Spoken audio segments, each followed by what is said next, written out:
नमस्ते। आप सुन रहे हैं बातें कुछ अनकही मेरे साथ यानी अश्विन के साथ। श्रेया और सुनील की शादी को 10 साल हो चुके थे, लेकिन उनका कोई बच्चा नहीं था।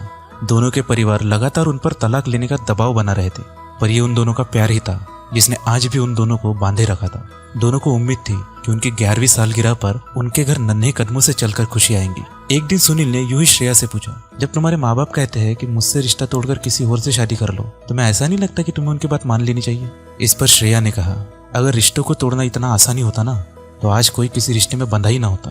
और वैसे भी मैं उस दिन तुम्हारा साथ छोड़ दूंगी जिस दिन मैं ये दुनिया छोड़ दूंगी, तब तक झेलो मुझे। कई महीने बीत गए। एक दिन सुनील ने श्रेया को एक आदमी के साथ सड़क पर टहलते हुए देखा। वो दोनों साथ में खुश नजर आ रहे थे। सुनील ने सोचा ये श्रेया का कोई दोस्त होगा। कुछ दिन बाद सुनील ने फिर एक बार श्रेया को उसी आदमी के साथ देखा। इस बार दोनों एक दूसरे को गले लगा रहे थे। श्रेया उस आदमी के साथ बहुत ही खुश दिखाई दे रही थी। ये सब देख सुनील को बहुत गुस्सा आया। उसे समझ नहीं आ रहा था वो क्या करे। सुनील गुस्से में घर आया, ये सोचकर कि आज वो इस बारे में श्रेया से बात करके ही रहेगा। घर आते ही सुनील ने टेबल पर रखे हुए कांच के ग्लास में पीने के लिए पानी लिया। कांच का ग्लास हाथ में लेकर वो कुछ देर यूं ही देखता रहा। साफ पानी के बीच आज उसे कुछ और भी दिखाई दे रहा था। अचानक बगल में रखे हुए श्रेया के मोबाइल पर किसी का कॉल आया। सुनील ने कॉल आंसर किया पर कुछ बोला नहीं। सामने से किसी आदमी की आवाज आई। सुनील ने आवाज सुन अंदाजा लगाया, शायद ये वही आदमी है जिसे उसने श्रेया के साथ देखा था। आदमी ने कहा, हाय श्रेया, आज शाम मैं तुमसे मिलने आ रहा हूँ तुम्हारे घर पर, और शायद आज ही। इससे पहले कि वो आदमी कुछ कहता, सुनील ने कॉल कट किया और कांच का ग्लास गुस्से में नीचे फेंक दिया। टूटे हुए कांच के टुकड़े चारों ओर फैल गए। उन सारे टुकड़ों में सुनील को खुद का और श्रेया का रिश्ता नजर आ रहा था। कांच के टूटने की आवाज सुनकर श्रेया भी अंदर से दौड़कर बाहर आई। श्रेया ने सुनील को देखा, तुरंत पूछा, तुम ठीक तो हो ना? सुनील ने श्रेया को देखा और देखता ही रह गया। श्रेया को देख सुनील की आंखों में प्यार लौट आया। वो आज उसे वैसे ही देख रहा था जैसे कॉलेज में पहली बार देखा था। उसके लिए मानो वक्त ठहर सा गया था। श्रेया और सुनील कॉलेज में बातें कर रहे थे।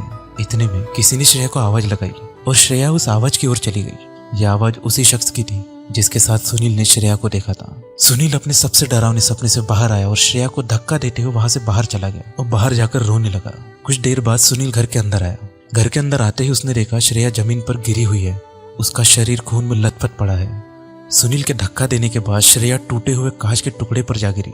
उन्हीं में से एक टुकड़ा श्रेया के सीने के आर पार हो गया। सुनील दौड़कर श्रेया के पास आया। उसने उसे उठाने की कोशिश की पर श्रेया नहीं उठी।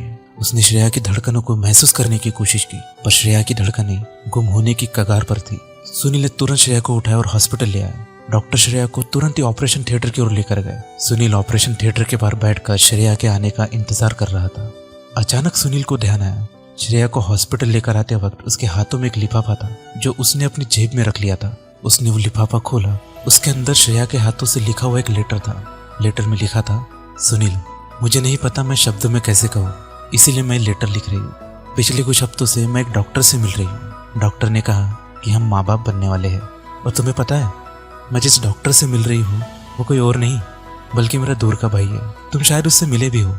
दरअसल प्रेगनेंसी में कुछ कॉम्प्लिकेशंस हैं और उसने मुझसे वादा किया है कि वो इस दौरान हमारी सारी मदद करेगा और आज रात वो हमारे साथ डिनर भी करेगा। मैं इतनी ज़्यादा खुश हूँ कि मुझे समझ नहीं आ रहा है मैं तुम्हें कैसे बताऊँ, इसीलिए खत लिख रही हूँ। तुम्हारी श्रेया।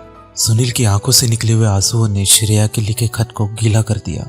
सुनील ने डॉक्टर को ऑपरेशन थिएटर से निकलते हुए देखा और तुरंत उनकी ओर बढ़ा और पूछा, श्रेया कैसी है? डॉक्टर की आंखों में मायूसी देखकर सुनील उनका जवाब जान चुका था। सुनील आंखों में आंसू लिए वही बैठा रह गया। अचानक सुनील को श्रेया की आवाज आई, मैं उस दिन तुम्हारा साथ छोड़ दूंगी जिस दिन मैं ये दुनिया छोड़ दूंगी। हमें दूसरे व्यक्ति को आंकने में जल्दबाजी नहीं करनी चाहिए। रिश्तों में हमें बात करनी चाहिए और चीजों को स्पष्ट करने की कोशिश करनी चाहिए। हमें अपने गुस्से को खुद पर हावी नहीं होने देना चाहिए, क्योंकि हम जो कुछ भी देखते हैं या सुनते हैं वही पूरा सच हो, ऐसा नहीं होता। जगमगाती हुई जागती रात है या सितारों की बारात है। एक दिन दिल की राहों में अपने लिए जल उठेंगे मोहब्बत के इतने दिए मैंने सोचा न था।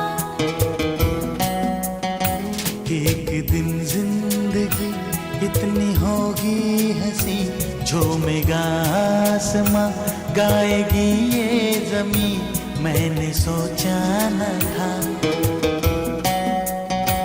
एक दिन आप यूं हमको मिल जाएंगे, फूल ही फूल राहों में खिल